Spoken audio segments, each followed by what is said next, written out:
Alright, hello. There is a video I've been working on, a pretty big one, and it's probably gonna come out after the new update comes out. So until then, I am gonna be posting some small old style videos in order to have my channel not be left without any content whatsoever. So today I'm gonna talk about one of my favorite secondaries in the game, and the secondary that I think if a Tenet variant was to come out, it would immediately shake up the meta. And that is the Staticor. This thing. So what is this? Well, this is a massive variant of throwing knives. These are kind of classified as throwing knives, although they're very weird. As you see, Wisp is trying to play with him on her hands, but they're not really throwing knives. They're these, whatever these are. They are really one of a kind weapon, but the important and the special thing about these weapons is the fact that they are, first of all, AoE.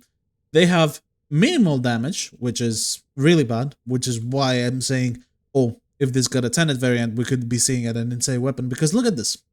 9.6 meters of radius. 9.6 meters of radius is crazy, which means with Prime Fulmination over here, we get to almost 14 meters of range on the charged radial attack. Now, because it's the charged radial attack, you will need fire rates, and this build doesn't have any, so either Wisp or Arcane Velocity is absolutely mandatory. The only type of fire rate is Lethal Torrent, and that is definitely not enough. But look at this. So this is a Riven I rolled today, and I gave it a test, and after giving it a test, because I haven't tried Staticor with Enervate, I can tell you this is absolutely insane as it is right now. And it can absolutely get the job done. And I will show you how. So, if we take Nova, we don't even need to take a damaging ability. I will simply take Dispensary because it is very, very comfortable. And I will use this in order to kill stuff, and we will hopefully see some really high kills per minute. Now, this might be a small gap before I actually start the mission, because I want to get the correct and proper tile set, and you know, that might not just happen immediately. Maybe it will, maybe it won't, but overall, we'll see. Oh my god, it happened the first time. I don't have to yap. Let's go. So yeah, Dispensary on Nova feels really nice, especially in survival missions. In survival missions, you won't have to really go anywhere, so you can just put it here, for example. And now we can just chill there forever. We don't need to actually move. So why Nova? Well, obviously it brings people closer, and this is built for gas. So the gas procs will linger, and then people will run to them and will die. So you see, right now the damage is not that crazy, but because we're stacking Enervate really quickly as well, we're already at 250% and now we're at 0. The gas procs start doing things on their own. So this may look omega low effort, and it really is. I barely need to do anything.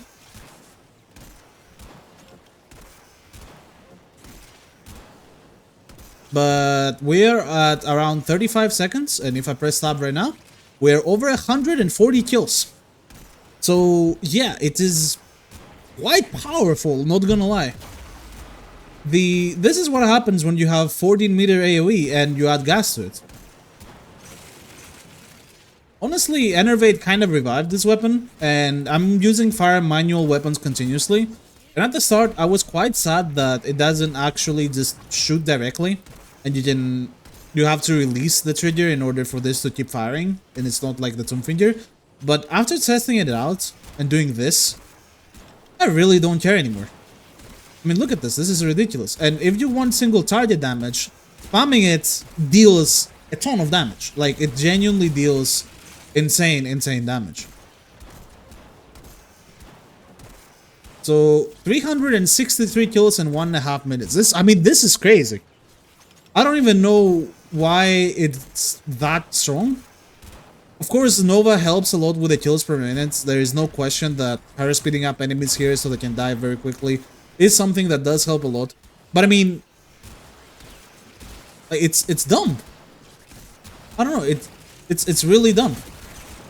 And the damage, even on the Acolyte, you will see it's really, really good. And this is absolutely zero effort. You don't need a Sentinel, you don't need anything. I have a Panzer, and it's there to just kind of keep me alive or time for me. Nothing really is needed. And it was hard for me to believe how insanely strong this turned out. This is why I'm making a video. So we're almost at 600 kills, 2 minutes and 20 seconds in. And we just keep going.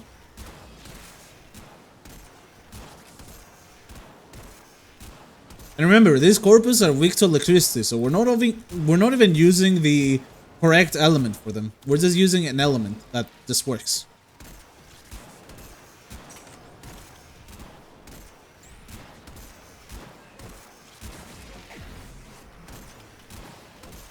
Yeah. Also, no roar, no anything crazy like that. We can make this way, way, way better. But you don't need to. It's genuinely just really good as it is.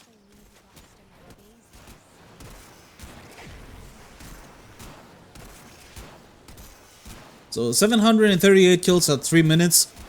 Way over 200 kills per minute. This can, in correct assets or with correct setups, this can reach ridiculous kills per minute. I don't even want to know what kills per minute I can reach with this if I get like a correct asset. Because look at this, I just went into a random mission on Elara, which is this start. I don't know if the doors are good for like left and right. The middle door going to the actual tile set is fairly bad. You would most likely want it to the left there. And this still kills exceptionally well. Like, it's crazy. I don't know. Bit underrated in my opinion. So yes, as I said, if this gets a Tenet variant, it can become extremely, extremely good.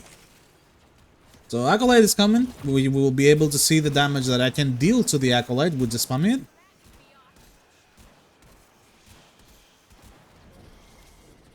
There is... Look at this! That is nuts! That is really, really nuts. Like, this is an anti-corpus Riven on the weapon that I have here. And it just does this to the Acolyte. I don't understand.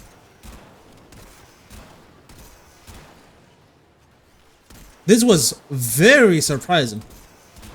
And it feels really, really strong, honestly. This has to be one of the best survival setups I've ever tried.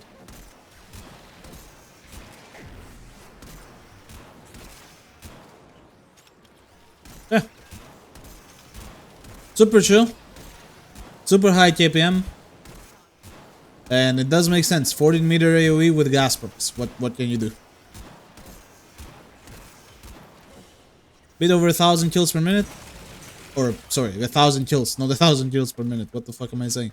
But, yeah. It's really dumb. Really, really dumb. I didn't expect this to become that good. Because I was rolling the Riven mode today, and I was like, I had a Blast Riven. And a Blast Riven is pretty good. But then I rolled the Riven that you saw, and I'm like, I wonder what this could do on Elara. So then I tested it with gas, and I immediately got this, and I'm like, holy, that is so powerful. Like, that is unbelievably powerful. It has no reason to be this strong, to be fair. Like, so yeah, I always wanted a Tenet Staticor. Now I want it even more. Because holy shit. It is absolutely bonkers, as it is right now. With a base damage of 106. You know why? Because the fall off is crazy. And it has 90% range. So it barely loses damage and it has 14 meter range almost. Wow, yeah. Wait, Nova actually throws him. Oh, I didn't expect that. Oh, okay. Well, that's not Nova, that's technically Mesa stance, but I actually did not expect that to happen. Regardless, the Staticor is kind of crazy, and I am not sure if it's multi-CO or not. I can check that, and I will fact check that. But if it is multi-CO, this could make for an excellent disruption weapon as well. It's already, like, its damage is really, really good. But if you make a damage in multi-CO, then it's just, yeah. So Staticor, is Sonicor, right? I don't say Staticor. Oh, I do say Staticor. No, Staticor is additive, which means that you probably, if you run something like Disruption, if you want to do base damage, you probably don't want to run any kind of CO at all, because most of it is radial attack, regardless. Or is it? I guess you could, but you wouldn't. It wouldn't be ideal, no. But this is kind of what I mean, and this could probably deal well with single target enemies as well, because it shoots really quickly on its quick shot, and the quick shot doesn't actually have, well, almost any damage difference. You see, the actual impact damage is the exact same, and then the radial attack is barely noticeable difference.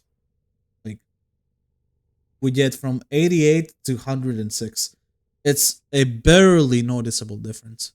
So spamming quick shots with this thing is similar to spamming charge shots with this thing, with the charge shots being more range, basically, and quick shots being quick DPS. The quick shot DPS is really nice, and the charge shots can do, well, what I showcase. So yeah, pretty goated weapon. I really hope DE actually gives us more Tenet variants, more Kuva variants, and that this actually goes ahead and gets Tenet variant. That would be awesome. Like that, I think everyone would unironically like that. This is a very underappreciated weapon.